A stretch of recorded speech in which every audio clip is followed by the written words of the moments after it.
Welcome to the Resilient Reiner, the premier podcast focused on mental performance for equestrians and improved horse show performance. Whether you're a rookie reiner or a seasoned competitor, this show is for riders who want to take their skills to the next level and achieve their full potential in the show ring. I'm Bennett, and I'm a master mindset coach who's obsessed with helping you achieve all those horse dreams you always thought were impossible. Join me each week to develop a show-ready mindset and gain the competitive edge you need to compete with confidence. On the podcast this week, I am thrilled to have as a guest the wonderful Paul Bennett, who has decades of horse industry experience in the unique field of driving teams of horses. He is a font of knowledge and has the most wonderful stories. And I am so honored to share our conversation with you, where he shares his experience and the interplay between our minds and our mental state and how that impacts the performance that we get out of our horses. And I just hope that you enjoyed this conversation as thoroughly as I did. I want to start by just saying thank you so much for being willing to chat. I think that it is just fascinating to hear your perspective on kind of this intersection of mental performance and driving. And I can absolutely see how in driving you would really have to cultivate, just this focus and composure and having a connection with your horses. And so I'm really excited to just talk. So thank you for taking the time for this. This is absolutely my pleasure. It's always good to talk about how people perform and how we can help them perform better. Oh, absolutely. Well, so driving is not what everybody does with their horses. So could you tell us a little bit about your background and how did you get involved in driving teams of horses? Goodness. So long story short was when I was a teenager, I wanted to be a 3-day eventer. I worked for Karen Straker, or Karen Dixon as she was later, the Olympic. I think she was a silver and a gold medalist. She had 2 top horses were Get Smart and Too Smart at that time. Mm-hmm. And I spent a summer working for her. And that was really great. Then I discovered you needed a thing called money to operate. So there was a brewery in Newcastle. Newcastle Brewers were looking for a groom. And I thought, well, heck, you can do anything for 6 months. I can go and earn some money with them and then be back on the circuit in the summer eventing. And I did get back on the circuit the next summer eventing, but also kind of got a passion for driving. I mean, with them, we delivered 2 metric tons of beer 3 miles out into the city centre as a environmental asset and an advert, really, and a little bit of the throw to history. Yeah. That is so crazy. Huh. So, as a young, what was I at that point, 23-year-old individual, here I am, sat up with a head horseman behind 2 1-ton Shire horses. That's delivering when we had 3 metric tons of beer on board. Yeah. That's a lot. Yeah. So, when the head horseman said he was going to go and do the paperwork, that usually meant he was going for a beer and you were the wagon boy. So you've got to take care of everything while he did the paperwork. Yeah. Huh. So as things evolved, the brewery decided that they didn't want to have horses anymore and transferred that operation to a living history museum, the North of England Open Air Museum. I went there and, overnight by default, I went from being nobody to head horseman because oh my goodness. All the guys retired, didn't want to go do that. And all of a sudden here I am, at 24 in charge of 8 horses and 3 people and showing horses all over England for Newcastle breweries. Large learning curve. Oh, I bet. And especially for those horses, it sounds like what you're describing too. It's not even just the horses, it's the interaction, with the public as well and kind of sharing the horses. Yeah, and I've got to say at that point, public speaking was definitely not my forte. If you asked me to talk in front of people, it's like, but having a horse as a prop made life easy. You know, the horse, at that point, the horse was helping me. As long as I was connected to him, I could talk to people about him. Yeah. You know, and he was my emotional support, or they were. So as things evolved, the brewery pulled out. We were working for Beamish, and really at that point, Beamish is about history of the north of England. And at that point, Shire horses, you know, at the turn of the century, 1913, just before the First War, Shire horses weren't awfully popular for work in the north of England.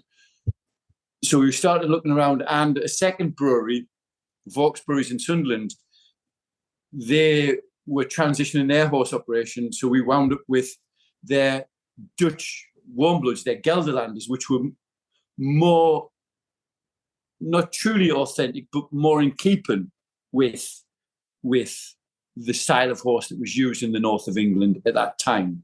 Were people just looking for a horse that was kind of smaller and easier to manage? Or because I'm only familiar with them in terms of, you know, people do dressage with them or jumping. And yeah. so no, it's surprising that they would do driving with them.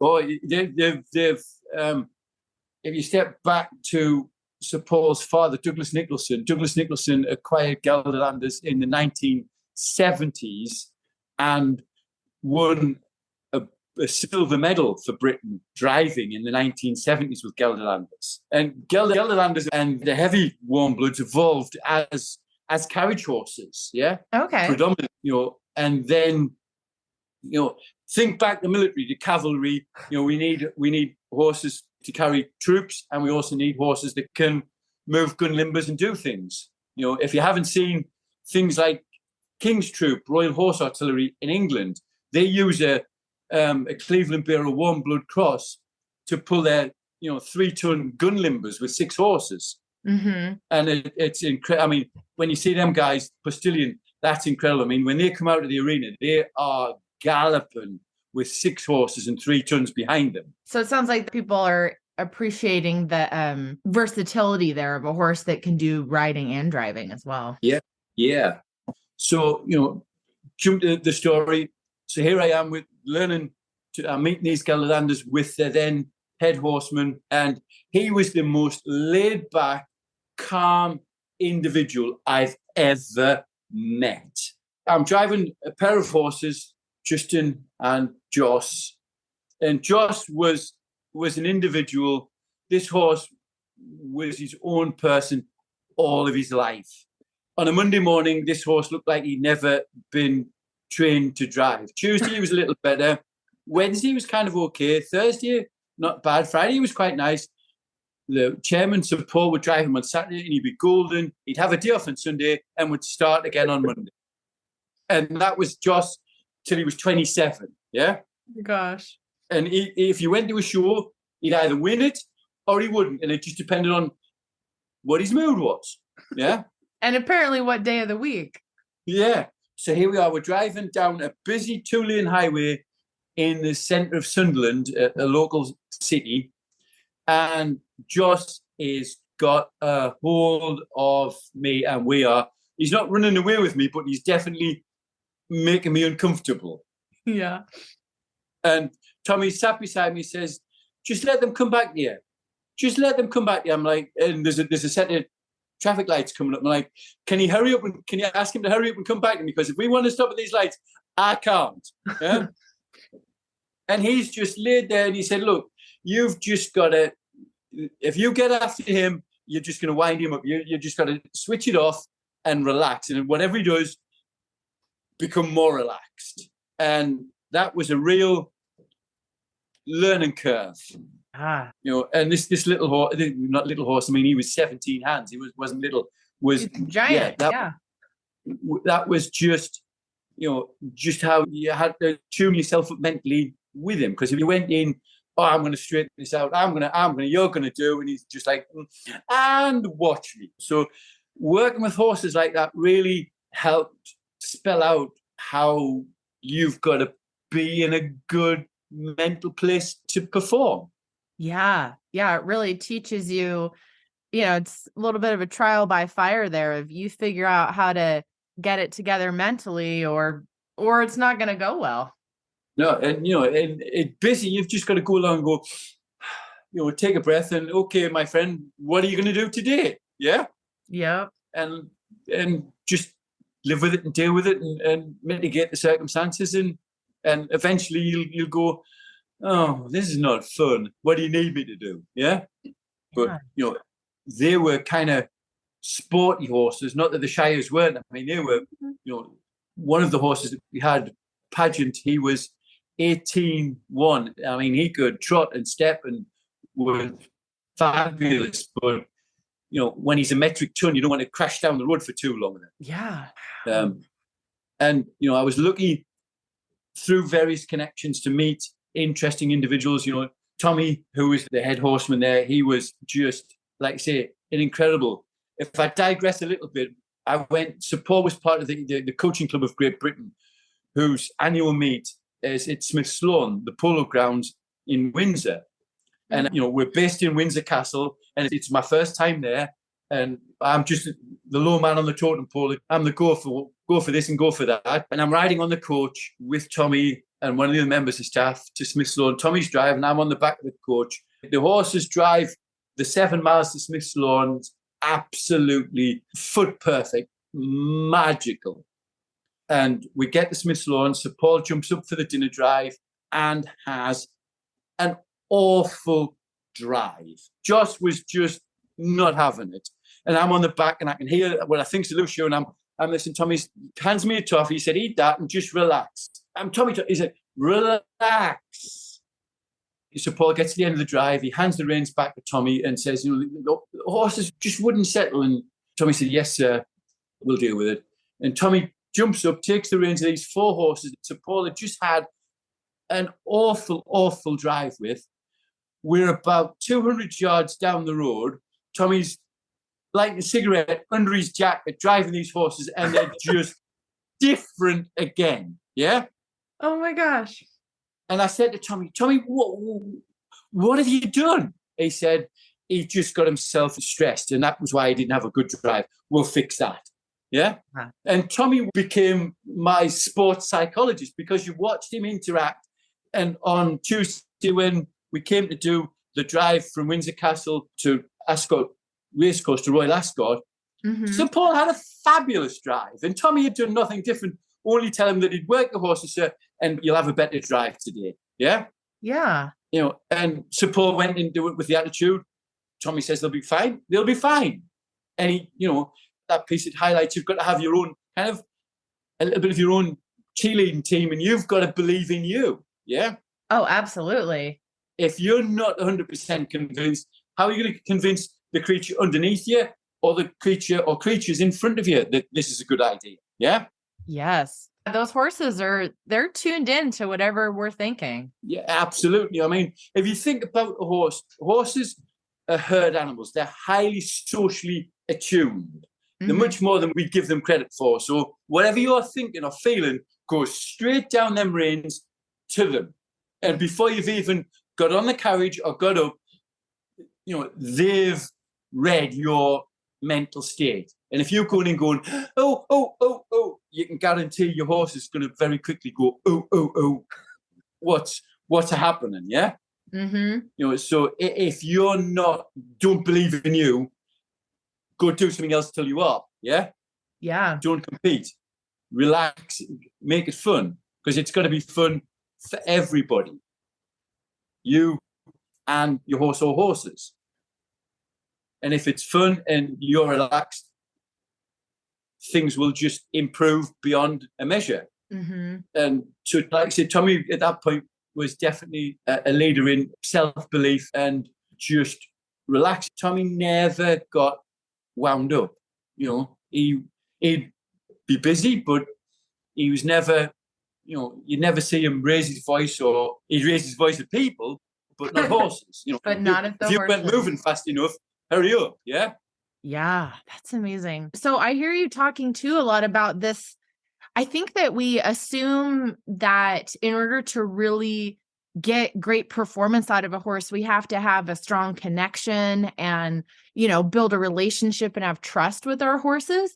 But some of what I hear you saying in this story is that it's almost less about building that connection and trust and more about managing your own state at any given moment, because they're just immediately attuned to where you're at. Do you find that you have to really develop kind of a connection with the horses you work with, or just that they'll just tune into your state and that's almost more important? Have you found it with that? What have you found? Yeah, you do. I mean, it's a mix of both. You've got to have the training and the connection with the horse. Yeah. But the horse, I've found that an incredible amount of horses rely on the rider or driver for confidence. You know, they're in a scary situation, whether it be, you know, eventing, they're jumping something that they're really thinking isn't a good idea. You're in town driving with traffic and there's things, you know, things around. And you become their mental support at that point. You're mentally saying, hey, my friend, it's good. We're cool. We can do this. You've got it. You know, I've been fortunate to work with some incredible people that have taught me a huge amount. You know, after working for the North of England Open Air Museum, I had an incredible mentor in Derbyshire by the name of Caroline Dale, and she was an incredible fountain of knowledge, loved to share her knowledge, was incredibly demanding. I mean, you know, incredibly demanding. I watched one individual wash a horse 5 times because it wasn't up to her standard. She came out, that's not clean, do it again. And finally she said, that'll pass, you know. But with Caroline, I spent an incredible amount of time. She was an incredible host, driving and socially with her. But if Caroline said something, just agree to do it, because if you didn't, it was going to be painful till you did. Yeah, you would agree eventually. Yeah, you'd agree eventually. Yep. I mean, this is a lady who, you know, decided when her father collected carriages after the Second War. She had an incredible carriage collection. Upon father's death in the 1970s, Caroline walked into the local bank in the town and said, I need a mortgage. And the guy said, well, you know, how much? She said, 500,000 will do. And can I have it by Wednesday? Yeah. And she got it by Wednesday. And she got it. She got it. But, you know, she planned everything incredibly. I mean, I went to do jobs with her and there was no detail left. And that, again, if you're competing, you're away from home. Yeah. If you've got that checklist, you've gone through it, you know you've got everything you need and it's organized, you can find it. It reduces stress on competition day. There's nothing worse than having to, you know, I've got my dressage test at 8 o'clock and I need my number, and where did I put it? Yeah. You know, because then all of a sudden, you know, whatever zone you were in is now just been thrown off by that. Oh, where is it? Yeah. Oh, yeah. Especially if you're trying to think about getting in the right mindset before you compete. It's so easy to just be there and overlook the fact that these logistical, you know, earthly concerns can really throw you off if you've done something like forget where you put your number. Yeah, or whatever it happens to be. You know, I can't find my whatever it is. Yeah. Whatever it is. Yep. You know, and then all that training, all that relaxation you've done, and the practice, it's just been blown out of the water because you're in this frantic state trying to, yeah? Yep. And again, you know, that horse is in, and, you know, he's in an already electric atmosphere. You've just introduced more electric, yeah? Oh, yeah. You know, with Nemitz, you know, again, Andreas Nemitz was an incredible driver. He's probably one of the world's best drivers and most underrated individuals. And I spent 5 years working with him and for him. And his business was long-distance horse-drawn holiday tours. Oh, really? And so he had tours that ran through Germany, Hungary, Poland, Switzerland, Liechtenstein, Italy. Where else? And Nemitz was a German naval captain. So if you weren't 15 minutes early, you were late, number one. Yeah. And as a driver, he was incredible. And it was, you know, he was incredibly skillful. But every day you drove with him was a competition because you were competing against the terrain you were driving across and him. Yeah. Mm-hmm. So I worked for him for 6 weeks. We've been driving horses, getting horses ready for the start of his season. And his first major tour of the year is his Transalpine tour. So it's from Lake Constance to Lake Como. It's 400 miles in 12 days. Yeah. Yeah. With 9 guests on board this antique coach, whose coach is built in the 1890s. So it's an antique. It's not modern. It doesn't have modern brakes. It's completely antique. So we leave the city of Lindau and we're driving to Austria, to Feldkirch in Austria. Yeah. And then it's just the piece out of the town. You know, we drive through a crowd and along the streets and we have lunch. And then after lunch, he's like, okay, so, you know, we split the drive and it's your turn to drive. You've got 25 kilometers left. All right. With a 5-horse team. Yeah. So it's 3 horses in front, 2 behind. Okay. And I've got 9 guests that I met, you know, 4 hours ago for the very first time on board. Mm-hmm. So we're driving alongside this track, alongside a stream. And the first obstacle for me is to turn left onto a narrow bridge and then right off a narrow bridge immediately. So it's kind of like a Z, basically. Yeah. Yeah. Okay. I can imagine that. So, you know, I'm young. I've been doing this. I'm a hero now. You know, I'm up here. Look at me. Watch me do this. Yeah. Yeah. And I made a complete mess of it. I didn't steer well enough. So I get kind of the horses onto the bridge. We stop and there's no way can I complete the turn. I get kind of halfway through and I'm done. So we stop the horses and Nemitz looks at me and says, so now what are you going to do? I said, I'm going to listen. Yeah. I'm going to listen. That's a good reply. So with his help, we untangle my mess, reverse off the bridge. I pay attention to his commands. We make it, get off the bridge, and my 9 guests stand up and cheer and clap. So, again, overconfidence can be as damaging as no confidence. Yeah. Yeah. Oh my goodness. And I can relate a little bit. I spent a time as a wrangler on a dude ranch. And so it's not the same as driving the horses, but it was that same feeling of I'm riding, but I'm responsible for this whole string of people that are behind me and they don't know how to ride and they're all on a horse and making sure that everything is going smoothly. And so it gives me a little bit of perspective on that. It's not just you're driving, you're driving, you know, this technical challenge with not only an audience, but people that you're responsible for. It just adds a lot mentally, you know, what you have to do in that situation. Yeah. And, you know, when you're driving a coach, an antique coach has a larger turning radius than an 18-wheeler. Does it really? Yeah, it's a quarter lock. So, you know, it's a large turning radius to get it anywhere. So that lots of preparation is required. Mm-hmm.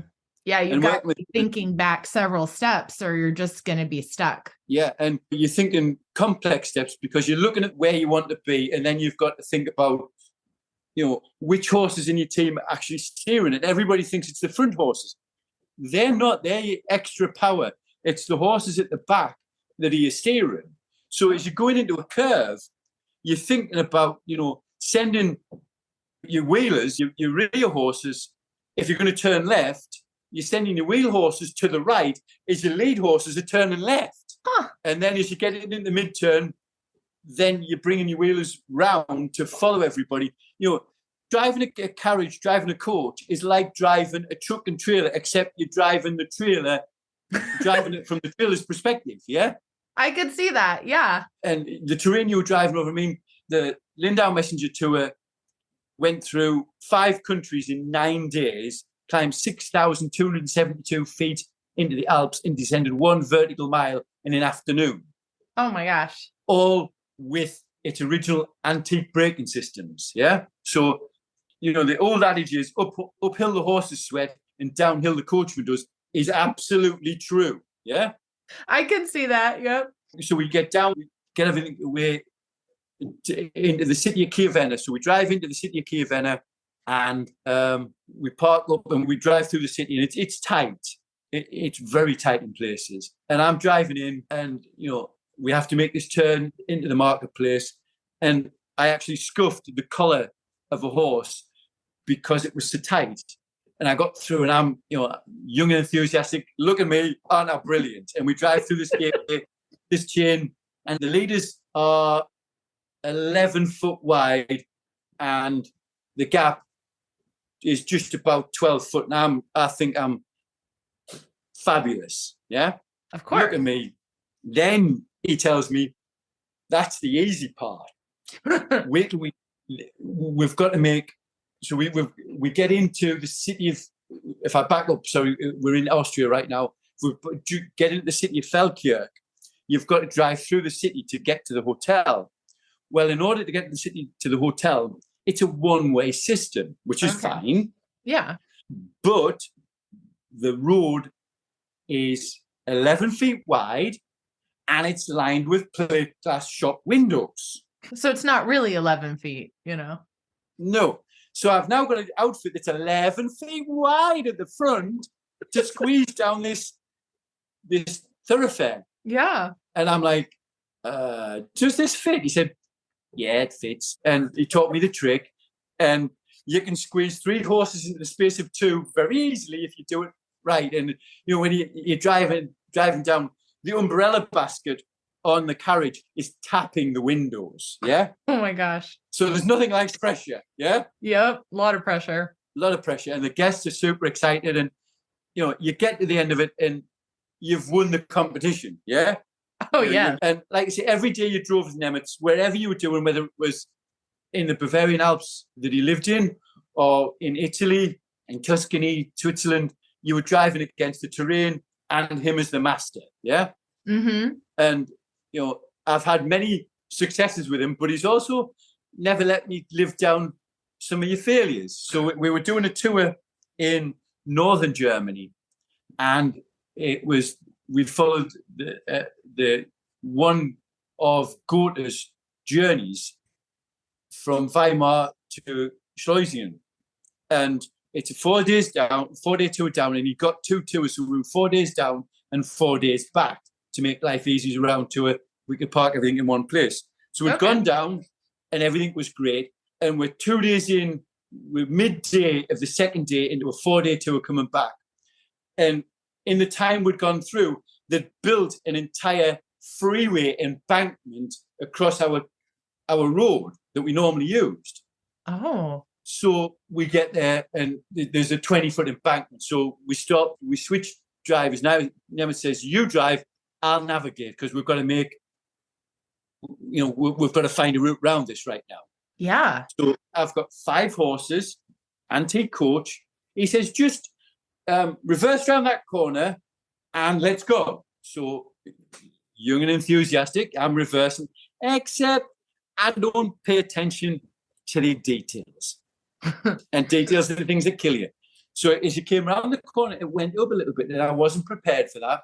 I didn't have my wheel horses doing exactly what they needed to before I asked my lead horses to do things. So long story short is the piece that goes between the horses at the back of the pole, I broke. Oh, no. Yeah? 9 guests on. We've got still 2.5 days to get to the end of the tour. And I snapped it like a carrot. Yeah?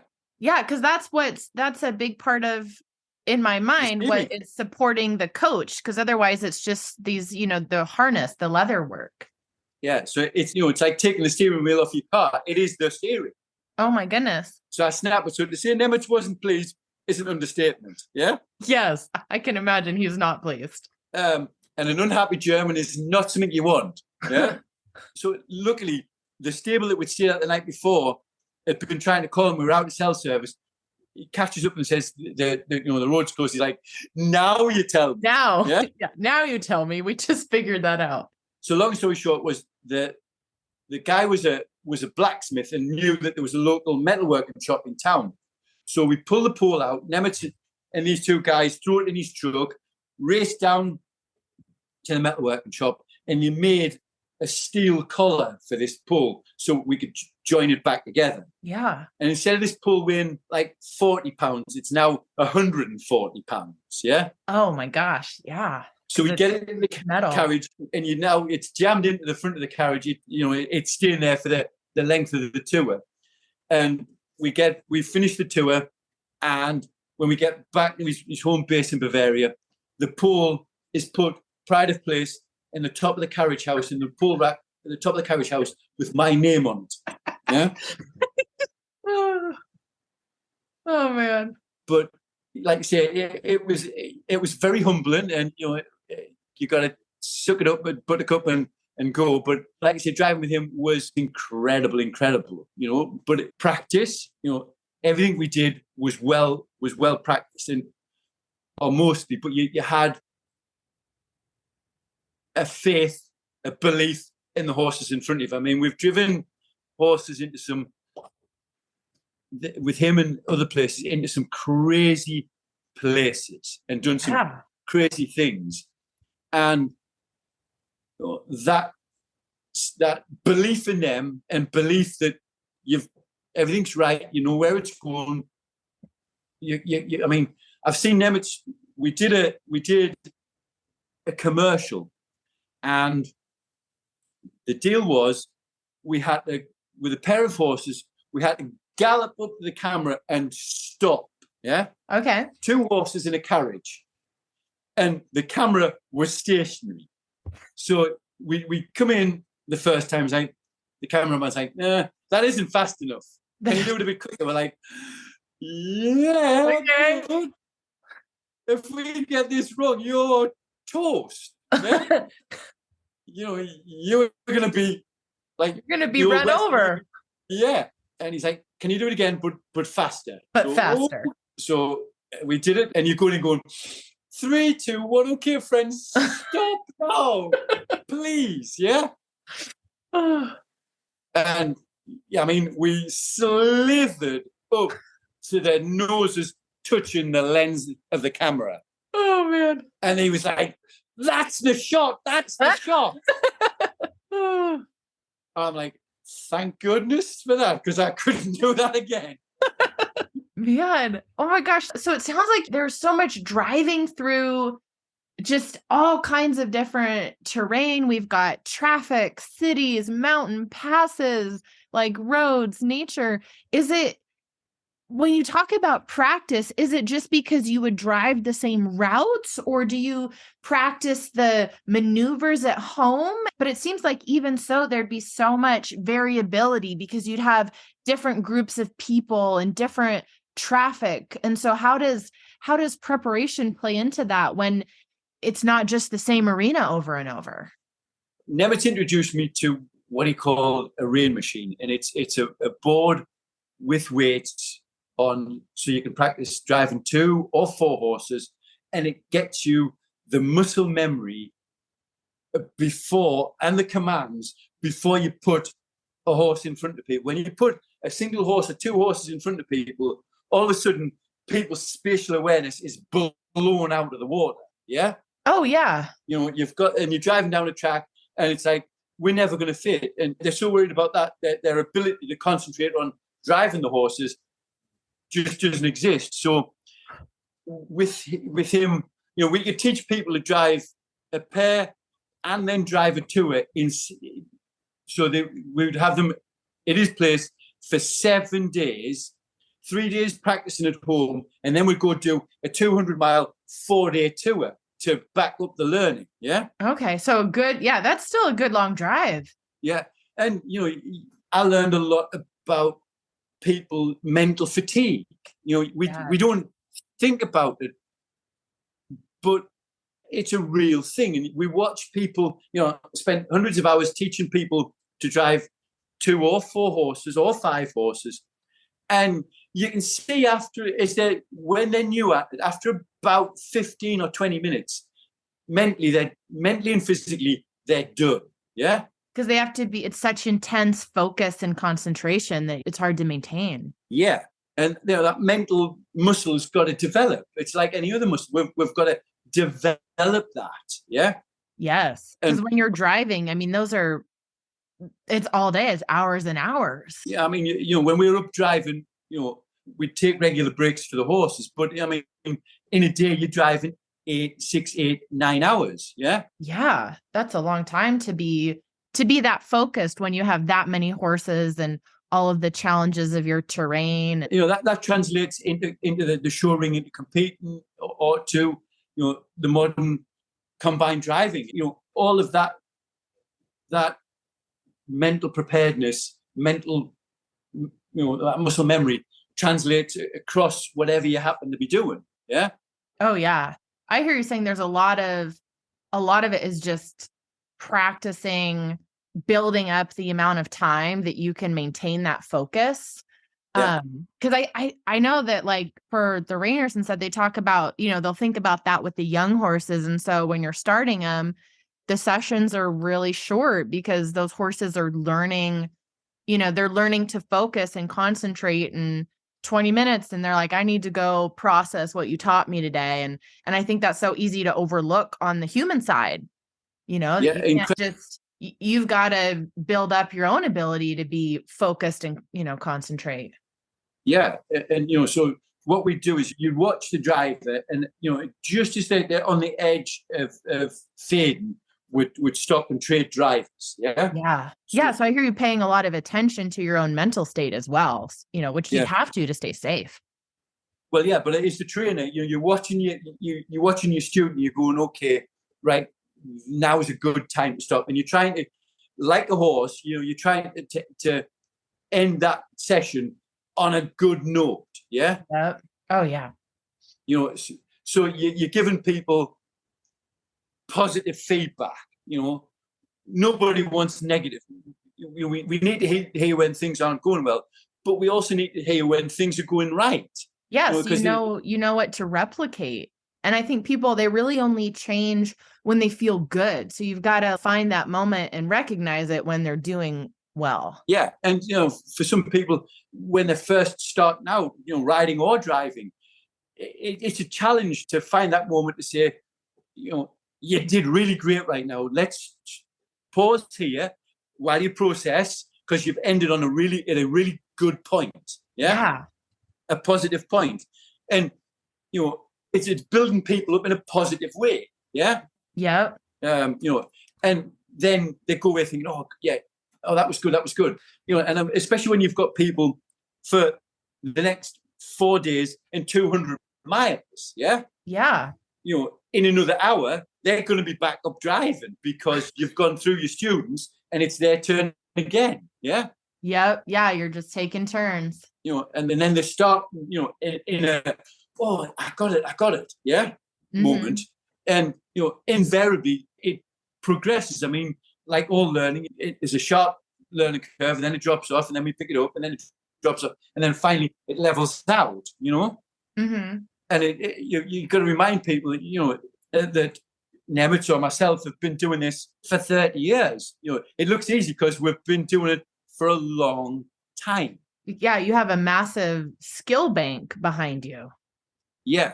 And, and well, you make it look so easy. Well, yeah, but it'll get there.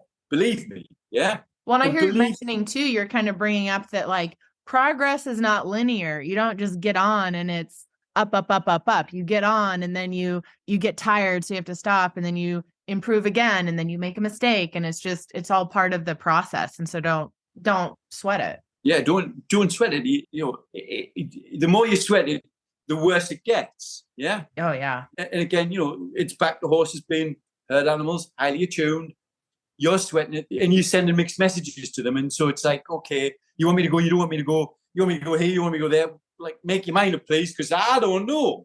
Yeah. As you're doing all this, do you have any mental strategies or techniques that you use to stay calm and composed during all of these high pressure situations while you're driving? But as I open with it, it's having your own, within reason, to your team. You're going into this thinking, I can do it. Yeah. We can do it. Yeah. We can do it. Yeah. I hear you saying a lot of just that self-belief and self-confidence, not overconfident, but just that self-belief that you can do it is really kind of the basis for you. And knowing that you've done the practice for it, you're ready. You were ready. You're ready. And honestly, the horse is ready. Yeah. Yeah. So knowing that you've done your preparation, you've done the homework, just stay steady and it'll be fine.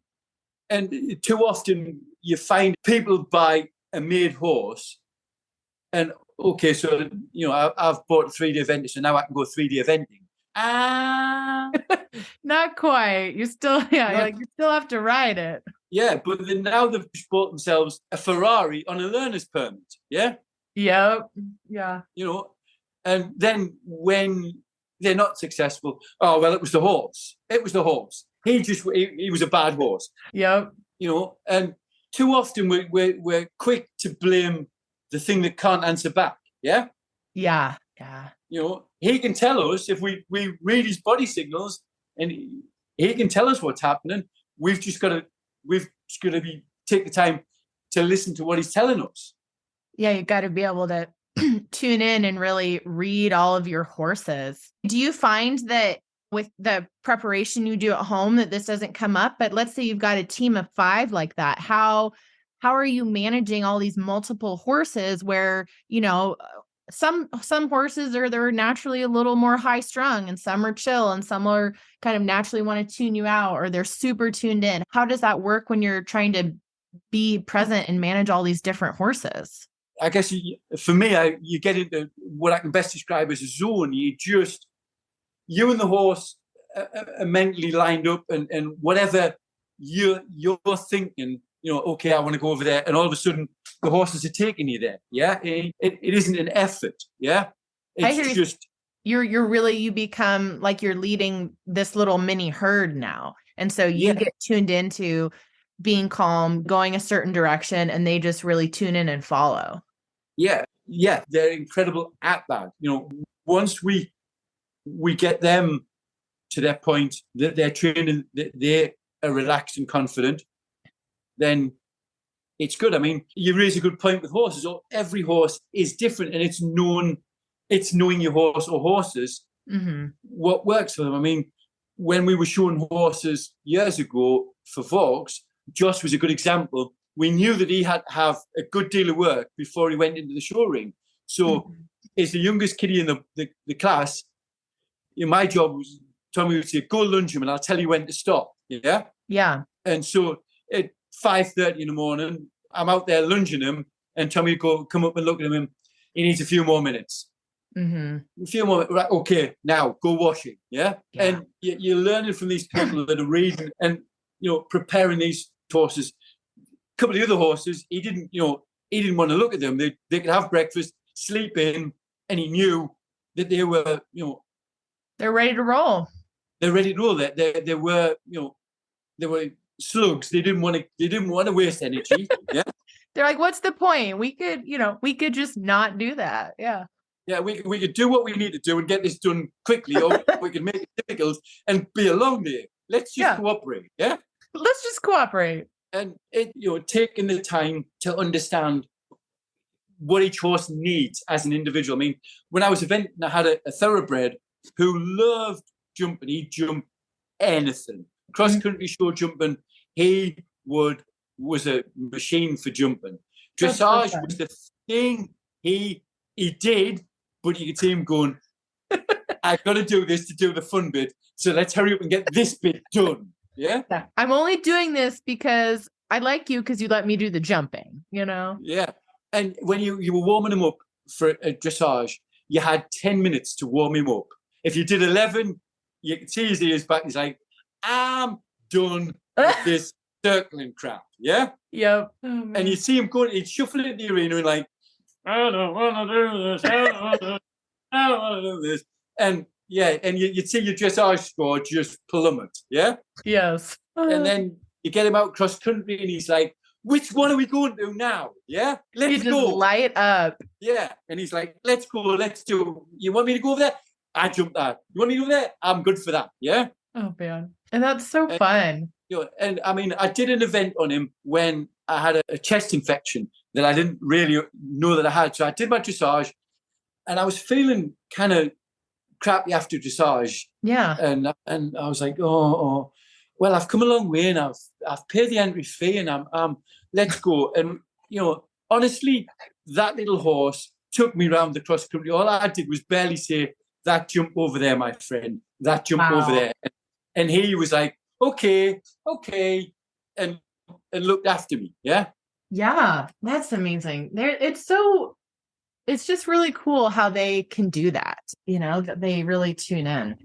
And when they're interested, they just really commit. Yeah, but I mean, you see that working with people, with challenges, with veterans with PTSD, you can see that their demeanor changes. If I've seen them when you've had an individual that's having just a really awful day. They're at the bottom of the world and life just doesn't look good. And you see this, a horse that can be, to you and I, just difficult to get along with, come up to that individual and basically, virtually give them a hug and like, hey, my friend, I'm here for you. Yeah. Yeah. I think we've all, I think, had a moment where we see that in a horse. They come and then all of a sudden, they open up and the world looks a better place because of it. But again, watching horses with either ridden or driven, you can see they change their personality. I mean, I've seen horses that have been ridden by 3 different people. The one little kiddie wants to be slick and I'm going to go fast and I want to do this. And you watch the horse go, okay, my friend. we can do that. Go. Yeah, let's go. You want to do what? And then you can see the kiddie that's just struggling. You see the horse go, okay, this is how we're going to do it, my friend. And work with them. Yeah. Oh yeah. Yeah. You're describing how they really are just tuning into their rider and taking their cues and the lead from the rider on their behavior. And and if you can control your energy, mentally and physically, you can control the energy of your horse mostly. Yeah. Yeah. Yeah, exactly. It has a massive influence on your horse. And again, whatever you're doing, driving for me is always fun. I could drive, I drive every day and have driven lots of miles. Yeah, it's not so fun when you're in a thunderstorm or it's snowing, but it's still, you get there and you just get there and you can hear the horses. And, when you've got a 4 going down the road and everybody's in tune, 4 horses sound like 2. Yeah. Yeah, because their hoof beats would be in the same rhythm. Everybody drops into step, and when you hear them drop into step, it is just magical. Yeah. Yeah. Oh. But you talk about mental preparedness. So, I got a quick story about. I work as Director of Coaching Livestock for Colonial Williamsburg Foundation in Virginia. Yeah, I've heard of them. And I was teaching the drivers. I was helping the drivers improve their driving skills, working towards their Carriage Association of America certifications. Okay. And I had a young guy driving with me, and I was his groom for the job. We've got a night job. Things have gone well. We dropped off the guests. We're heading home. Yeah. And we've got to go down a sharp dip, up a dip, and then about a quarter of a mile later, we're on the driveway for home. Okay. And we're coming to the crest of this dip. And I said to the driver, I said, you okay? He's like, yes, boss, I got them.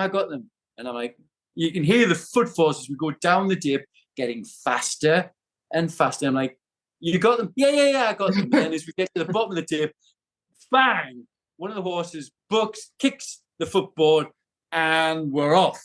These 2 horses are now galloping up the track. Yeah? Yeah. So he's like, boss, I haven't got them now. I might need a hand. Yeah? So now is a really great training moment. Yeah?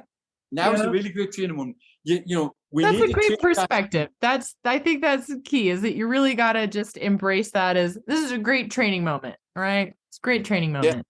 So we help him. We get the horses back. And it was a good moment for him to have experienced that and then how to deal with it. Because, we can train it, but till you're into that situation, all the training in the world helps, but you've got to be able to manage you in that moment as well. Because, I mean, we got him turned around, and I've got to say, he came back and literally he couldn't put the key in the lock of his car to open. We got back. So nervous. Yeah. Okay. But he embraced the moment, and I said, look, hey, what happened tonight, that's between you and me. If you want to tell somebody, that's fine. Me, I know nothing. Yeah. Yeah. And I hear you saying too, that part of just the process is that, and it can be scary because we don't want to invite, a dangerous situation, but don't be afraid of making mistakes, because those are opportunities to improve and to cement your training. And, I know we do that in the reining, where you go around and it'll be trust your horse, put your hand down, allow your horse to make a mistake, and then just fix it. Like, keep it pretty neutral as best you can, but you can't be micromanaging your horse through the ride. And I hear you saying similar types of things with the driving, where you can't just be holding them super tight all through the ride. You have to, go along. And then if there's a mistake, you just address it, you fix it, and you keep going. Yeah, absolutely. And the good thing was, the young guy embraced the moment and said, okay, can you teach me? I need to learn. Yeah. I want to get better. Yeah. Having that coachability is just a key ingredient. So, we went out and we worked on it. And, again, you go back to teachability and not micromanaging and learning. And it's building pressure. So, as we went out, we got him his rein handling better, his ability to forward think, because as you're going down the road with a pair of horses, your stopping distance is 300, 400, 500 yards. It's several times your car. Yeah, because to slow everything down, it could take a minute. Yeah. So it's first of all having that forward planning. Okay, I'm here, in 6 rides, what am I doing there? In 12 rides, what happened? Yeah. Yeah. Building the pressure and building the pressure. So, we'd find obstacles to put him in under pressure. Yeah. And slowly build that pressure up, and as his skill level grew, the complexity of the test grew. Yeah. Yeah. Yeah. Ramping up that, the stress and the challenge of the situation, so that when you're in a more high stress situation or more difficult driving conditions, you effectively prepared yourself to be there. You didn't just have a massive jump from 0 to 100. Yeah. And I mean, the same young guy, I had another member of my team, and we were teaching everybody to drive a tandem, which is one horse in front of another. And it is the most challenging turnout to drive, because that lead horse has nothing to stop him turning around. If he wants to turn around and come back at you, he can. Yeah. Oh, okay. So he's basically, you've got a pair of reins. Okay, you've got traces, but there's nothing to stop this horse going left or right or wherever he wants to go, within reason. Yes, he's strapped the one behind him, but he can turn around and do things and whatever. So we're driving tandem, and with 2 really good horses, and the young guy was having just a challenging day. It wasn't clicking. Yeah. He was trying. It just wasn't clicking. And you watched the frustration level mountain. Yeah. Yeah. You can see it and feel it. And then the worst part was, there was a young lady from my team with me. I said, okay, let's take a break. Let's swap. And she jumped up, and it was just clockwork. Yeah. Yeah. And it was like, and it was a good learning moment for him to manage the adrenaline, manage I'm going to do it. Yeah. You see that when you're, astride as well. You'll kind of either override or underride as the pressure ramps up. And it can be really just normal, not necessarily helpful, but normal to want to kind of force it through, like, we're going to do this. And it can be kind of a rude awakening when you realize it's not actually helpful. It doesn't really work. No, and that for him was a really good was a good moment. He still talks about it with a smile, but it was like, I just couldn't get it. I just couldn't get it. Yeah. And it wasn't that he wasn't trying. He was trying super hard, but almost over trying. Yeah. Yeah. Yep. Just trying to force it. Yeah. Like to your point, he was overriding it, and the young lady jumped up and just went, "Okay, boys, let's go," and it just ding, clockwork, tick, tick, tick, tick, tick, and just anywhere they wanted to go. Yeah. Yeah. But even now, I still have to work hard at that red mist. I'm gonna do it. Yeah. Even now, you still have to rein yourself in, and you still got to manage yourself and say, look, okay, step back and think about it, because right now you're in the moment, and the moment is not working. Yes. And it's definitely can be hugely challenging. I think it's almost more challenging managing your own emotions than it is managing the horse. I agree. Do you still find yourself taking breaks, or do you find that after doing this for so long that it's easier for you to just stay more even keeled? You still got to take breaks. You still get to the point. I mean, yes, I can do lots of things, and you practiced, but you still get to the point where you've got to take the break and step back and think. Yeah. Yeah. And okay, it's not working. Why? Yeah. Why is it not? Because it's easy to we're gonna do this. We've got it. And you just watch your performance, the horse performance, just disintegrate. And then, where's the confidence at that point? Yeah. Yeah. Your confidence is destroyed. You've maybe destroyed your horse's confidence as well. Yep. And then, you've got to rebuild that. And we still, after 30 years, have still almost got to manage me more than the horses. Yeah. This is really making me think a lot. I have a yearling right now, and all of this talk about having relaxation as your, the basis of quality progress and managing yourself is making me think about him so much, because I just do little short sessions of just teaching him, good horse manners.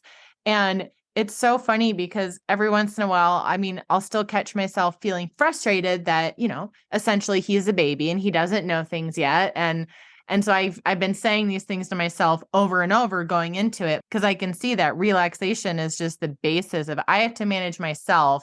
And a lot of times my goal is to get him to, a relaxation in our session so that then he's learned something. And so it's all of this stuff is feeling very of the moment for me. It is. Whether you're training yearlings or trained horses, it's getting everybody. Everybody's got to see it as fun. If they're going into it going, I don't want to do this. This is work. It doesn't end well. Yeah. Every session has got to be fun. We're doing this because it's going to be incredible. We're going to, you've got to go into it feeling like that. Yeah. Yeah. Tapping into that sense of play changes everything, and figuring out how to even tap into play, not just for you, but play for the horse. Cause you see it in their demeanor, how they behave, if they're enjoying it or not. Yeah. And the more they are having fun, the faster they learn, and the more they retain what you're teaching them. Yeah. Oh yeah, exactly. When they're in that calm, relaxed state, they retain it. Otherwise, they only will remember the emotional memory of it, that was not good. I didn't like it. Yeah. And, driving down the road with nice horses, is just incredible fun. Yeah. And it translates to the horses. I mean, you've got to know your horses. I worked for a lady in England who had a world-renowned Hackney stud, and she bred some incredible horses. And we had one of our stallions was in the lead of the four. Yeah, he was a little horse by the name of Legend, and he was a little horse, but he thought he was a big horse. Yeah, I can see it. Yeah, he carried his head high, and Legend would be 15-1 on his tiptoes, and the horse beside him was 16-1, and Legend from the front looked as big as him. Yeah. Wow. And you had two horses at the front, two incredible. Legend was as brave as anywhere. If you sent him, he was going. Yeah. And that's fun. And he was a horse that taught me an incredible amount about balance. He was phenomenal. I fox hunted him. I drove him. Both the leaders, they were phenomenal. The wheel horses were nice horses, but they weren't the same people. Yeah. Yeah. And we had one horse in the wheel that, as long as the horse in front of him said we were going, he was going. Yeah. Okay. Mm-hmm. If the one in front said, you'd watch the wheel fall apart, and it was game over then. Yeah. Yeah. But what if you balance what his work, so he was doing what he needed him to do and not overdoing it, he would be beautiful to drive. Yeah. Yeah. If you laid it on him and said, hey, my friend, you've got to go to work and do it, he'd do it. But boy, would you pay for it through your forearm, because he'd pull it through your forearm. But he also, the first show of the year for us was the Royal Windsor Horse Show, which is a beautiful show drive, but you go into the show ring first, do the show drive, and then come back in for the final judging. Okay. Well, first show of the year, it's an electric atmosphere. There's goodness, I don't know, 50, 60,000 people in the main arena. Oh. It's an electric atmosphere. And what he goes in and is just electric. Yeah. I mean, we've got to stop in the line, and he stands there, and after about 2 minutes, he's digging a hole in this sand arena. He's like, can we go? Are we done yet? Yeah. Let's go do the drive, because I'm not ready to be here. Yeah. And that drive, that show, we either won it or we were last. There were the two options. Yeah. Yeah, it was the extremes. But the other horse, Legend, I mean, he was just, we'd stable him and nobody would know he was a stallion. I mean, we were at an event, and I had a lady with a mare beside me for 4 days when she worked out he was a stallion. Yeah. Oh my goodness. Yeah. And she lost her ever-loving mind. He's a stallion. He's dangerous. No. It's taken you 4 days to work out who he is. He's just a gelding that needs special treatment. Yeah. Yeah. And, he was an incredible individual. He was an amazing stallion, and he'd been trained, he'd been taught his dual roles. While he had harness on, he understood that his stud work wasn't available. But if you put a tail bandage on something, that was the key to his other job. Yeah? Yeah. He understood the rules and the context. And the context, he was an incredible stallion to handle as well. When you were covering in hand, he'd go up to the man, he's like, hi, how are you doing? Yeah, okay, today's the day. Yeah. Yeah. And but we had another stallion that would go up, and if he was there, he was there, and that job they were going to get covered regardless. Yeah. And Legend was beautiful. I mean, we had one mare that came and basically picked him up by his withers. He's like, okay, I'm done. I don't need to talk to her anymore. Take me home. Yeah. But he loved his job, and he was brave, and he would do, but you had to understand who he was. Yeah. Yeah. And he was just, every now and again, you'd see him get somewhat frustrated with the horse beside him, and he'd bite him, and then you'd tell him off, and he's like, okay, now he's got the message. Yeah. Yeah. He's trying to get everybody in line, Yeah. Come on, gang, you're with me. Yeah. But, driving, we did an attelage in Cuts in France, and there was a bridge built into the arena, and the horse beside him was going, are you sure? And Legend's like, with me, let's go. He's on 3, let's go. Yeah. And Yep. he was a little horse with a huge personality. Yeah. Oh yeah, they can just have that presence. And he had the presence of a 17-hand horse in a compact form. Yeah. Mm-hmm. But he was incredible to work with and be around, and see his mental effect on the horses in the team as well. Yeah. Mm-hmm.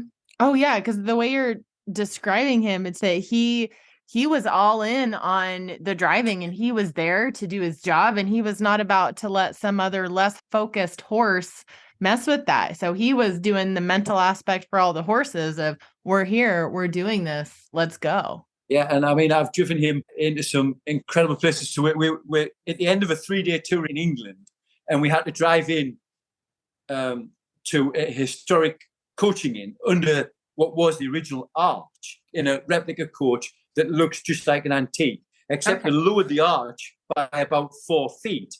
So the owners were gracious enough to believe me when I told them we could drive in, because when you came to the arch, you came down a hill, and optically it reduced the height even more. Yeah. Yeah, I can see that. And I said to all of my 9 guests, well, in fact, we had at that point more than 9 guests on board. When I tell you to duck, I mean duck, and don't look up till I say it. Yeah? And you came down and you drove into this arch, and it was light into dark. Yeah? And we all know how when horses can't see what's there, it can be a challenge. Yeah. Yeah. That happens all the time, and just with regular arena work horse shows, the lighting difference between the main arena and the warm-up or other places can really throw horses off. Yeah. And we went into that and we steamed into it and through it, and all credit to Legend and his friend in front, because they were like, okay, you want us, we got you, let's go. Yeah. Mm-hmm. And when you were training people, it was hard to give up the reins because things were going well. It's like, I'm just having a nice time. Can we drive some more? Yeah. Yeah. When things are going well, you're having a good time. You don't want it to stop. No, and that's, I think, if you had to sum up what is being prepared, it's making sure that whatever you're doing is fun. Yeah. Yeah. I like that as a way to describe it that I haven't heard before, in terms of how are you prepared? Because if you're having fun, it's just an indication that all of the other things are taken care of, right? That you've done the training at home, that you've done the preparation, that your logistics are in order so that you can just kind of relax and have fun. Yeah.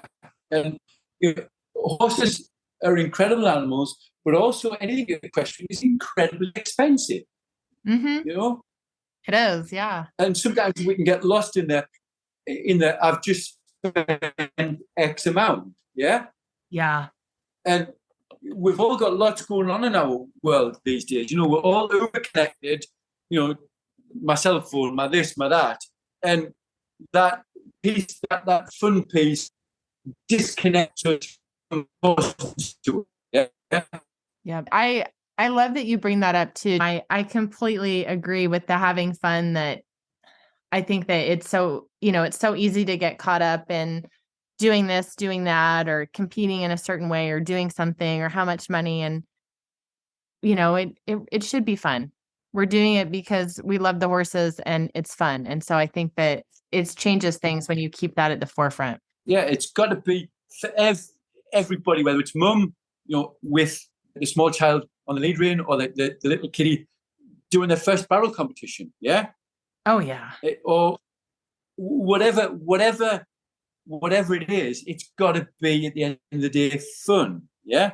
I agree. It's got to be fun for mom, and it's got to be fun for the child as well. Because if we can make it fun, they'll continue. How many kiddies do you see that mom's standing there going, "You're going to do it. You're going to do it," and the kid's like, "I don't want to really do it." Well, you're going to do it. And how quickly do they get out of doing it? Yeah. Yeah. it's like the reverse psychology too of, if you say you're going to do it, then you just don't want to, instead of, maybe you do, maybe you don't. Are you having fun? It's a totally different mind space. Yeah. And, we can become over obsessed with the success, and horses are incredible at,